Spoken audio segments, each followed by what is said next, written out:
So the 2025 Golden Globes have concluded, and today we are going to take a look at the winners. Not all of them, but the big headlines. There were some surprises, as there always is, and we're going to briefly touch on the television side of things. If you watched my predictions yesterday, I am behind on a lot of the shows. Whether it's a show as a whole or seasons, I'm just not quite caught up with the television shows. So some of these winners or nominees, I just didn't have too much of a frame of reference for. So I'm just going to briefly touch on those. But first, before we get into the winners, I do want to acknowledge Nikki Glazer as a host. She was fantastic. Her opening monologue was hilarious. She kept the energy high. Her bits were funny. She made for a great host. I do, though, want to acknowledge one thing that drove me crazy the entire evening, and that was the off-center shots that they did throughout the ceremony. What were those, and why? Every time they cut to one of those, just off-center shots, you would notice the presenters on like a quarter of the screen and just had all of this empty space.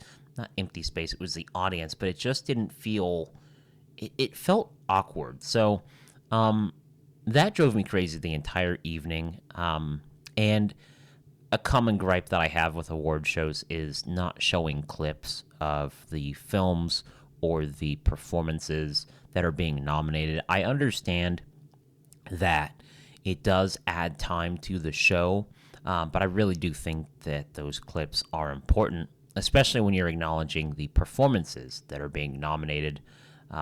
Every time I watch an award show and there aren't clips, it does just bum me out a little bit. So other than that, I thought the ceremony was actually pretty good. A lot of great speeches in there.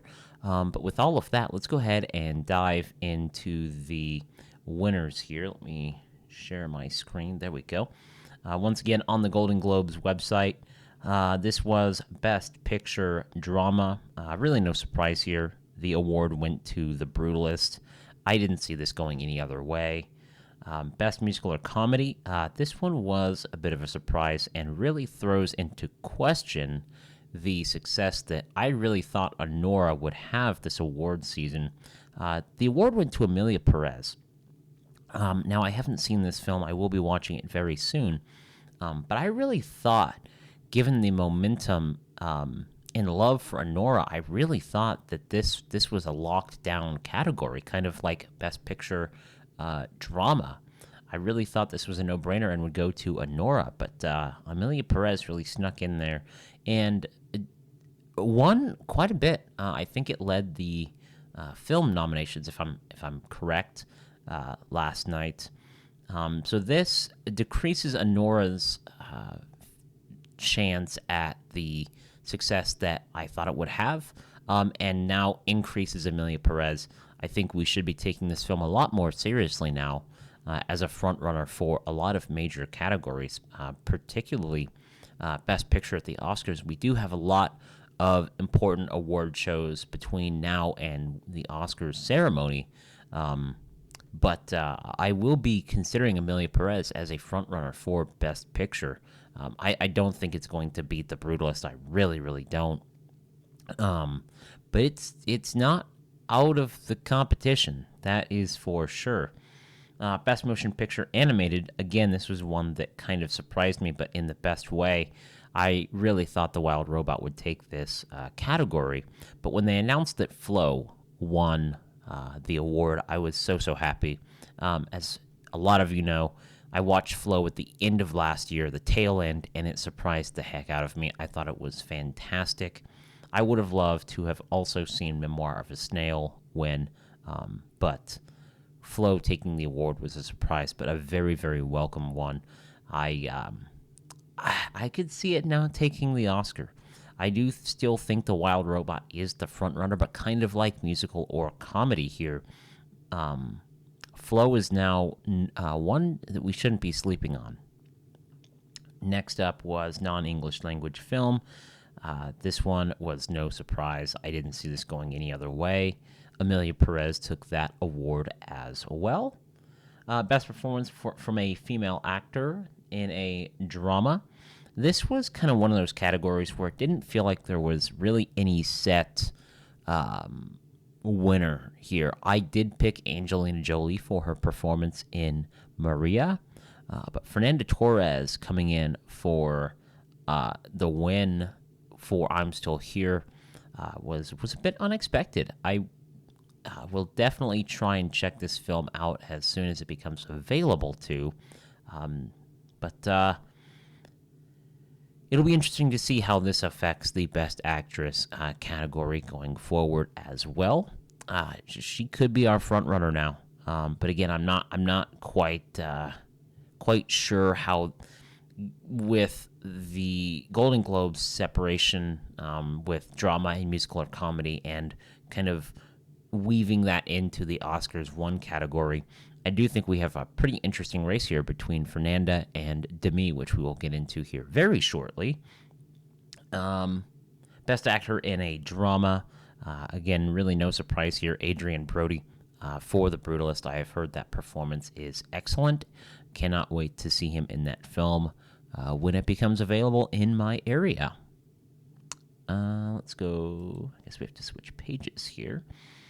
Female actor in a motion picture, musical, or comedy. Demi Moore for The Substance was not my pick. I didn't think that the voting members would go for Demi for The Substance, but it was a very, very welcome surprise. I did think this was Mikey Madison's award, but when they announced Demi Moore, The Substance was my favorite film from last year, so seeing Demi get that award made me very, very happy. Her performance is excellent, and I do now think that she has a shot at that Oscar, which when I saw the film was something that I never would have guessed. But I think we now have our two frontrunners for the award for Best Actress when the Oscars roll around. This one I should have gone with my gut. If you watched my video yesterday, this was a tough one. After I made my video, I switched. I bailed out, and I went all out, and I picked Hugh Grant for Heretic. I thought that it was just crazy enough that it might happen.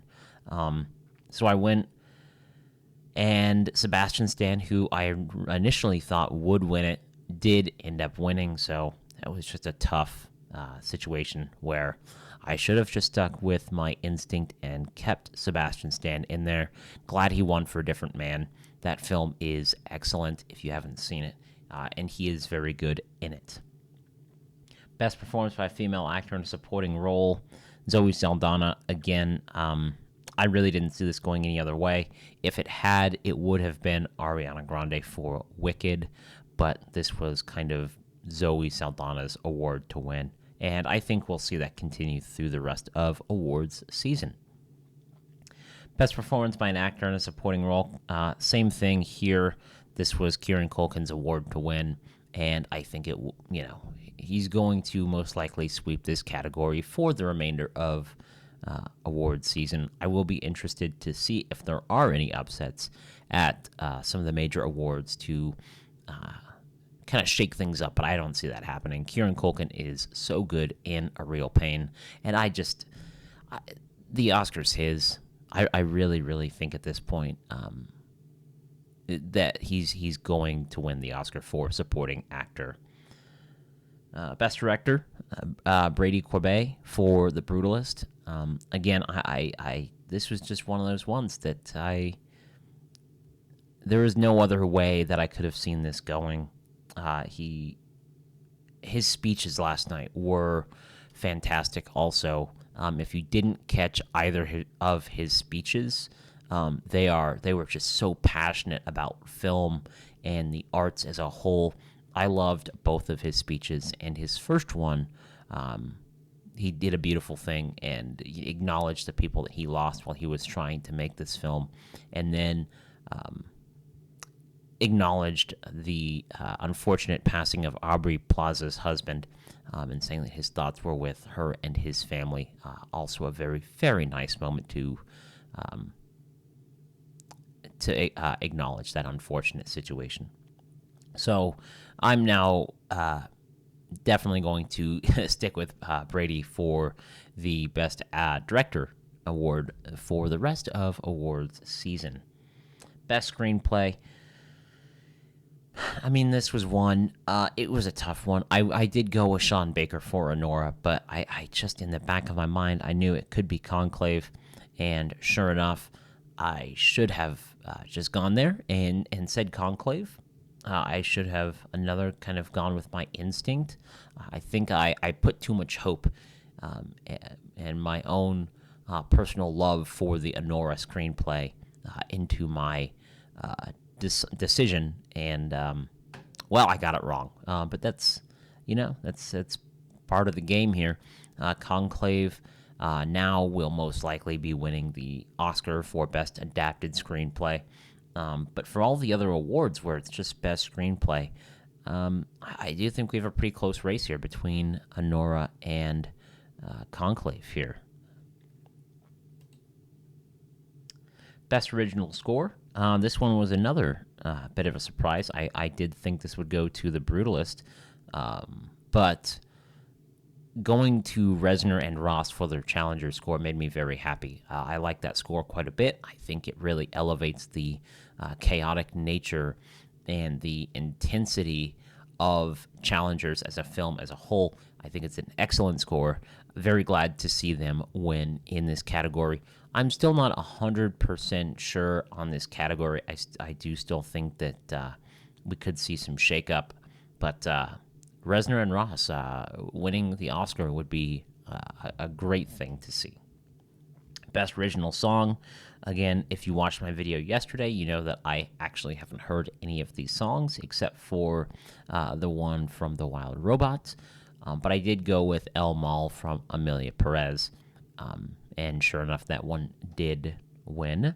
Cinematic and Box Office Achievement. Again, this is one of those categories I didn't see going any other way. The success of Wicked throughout its theatrical run has been very, very impressive, and it was shown here. Also, Vin Diesel announcing this category was a bit unexpected. I understand why, because his films, his Fast and Furious films, are very, very successful at the box office. And his little shout out to Dwayne Johnson was a little awkward. I didn't expect him to do that.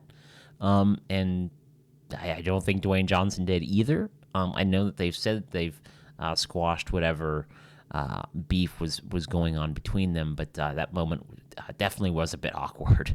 But Wicked winning this award really wasn't any surprise. And then briefly just touching on the television side of things, Best Drama went to Shogun, which is a show that I watched the first episode and then just never went back to it, but I am very, very excited to.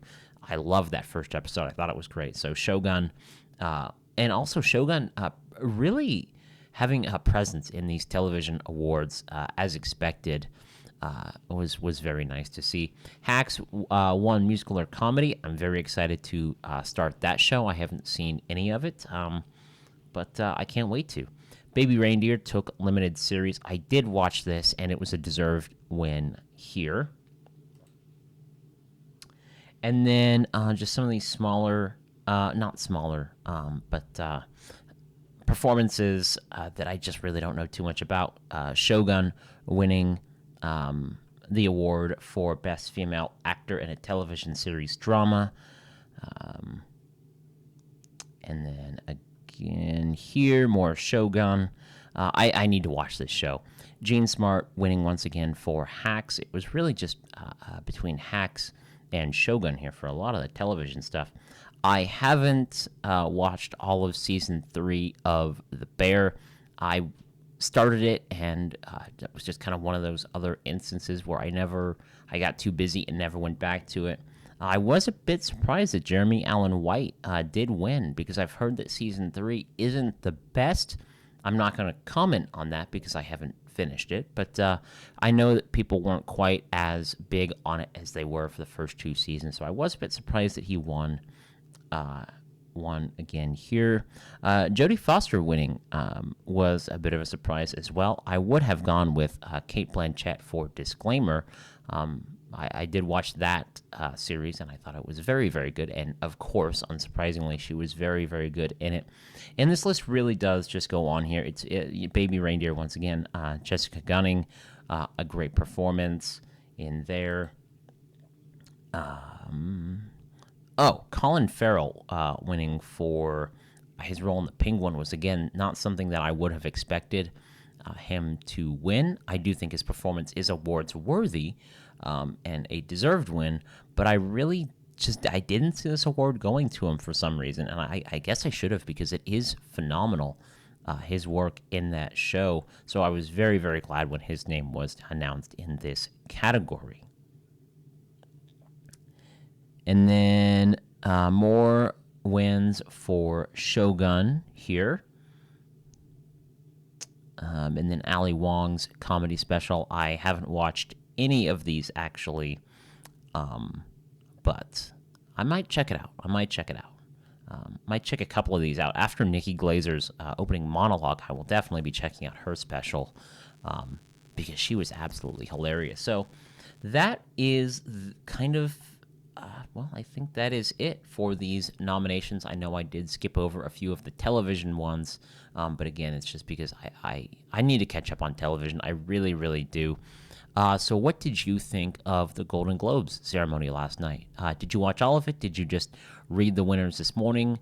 Let me know in the comments down below. Thank you so much for watching this video, and I will continue to cover the bigger awards shows as they unfold through the remainder of award season, and I will probably do I haven't decided 100%, but I might do a live Oscars nomination video just as they're announced. I haven't completely decided because it will be very early in the morning, but stay tuned for more information on that. I will definitely be doing a video. I just haven't decided if it'll be live or recorded. So again, thank you so much for watching this video. If you want to, hit the subscribe button if you want to see more film content from me. But as always, I will see you in the next one.